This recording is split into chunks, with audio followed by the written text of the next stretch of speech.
ஜன்னல் வழியே காற்றே வருக, கதவு வழி செல்வம் வருக. வாஸ்து பார்த்தே வாசல் வைத்தோம் வாழ்க்கை செழிக்க.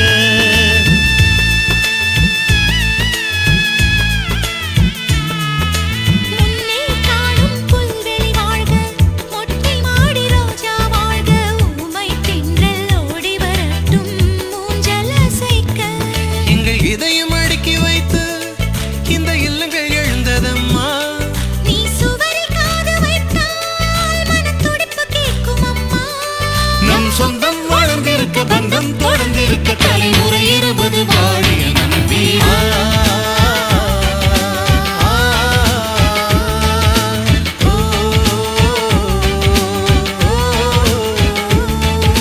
சின்ன நம் வீட்டுக்கு வானவில்ல கரைச்சு நல்லாவே வண்ணம் அடிப்போம். சின்ன நம் தோட்டத்தில் நட்சத்திரம் பூக்கும்.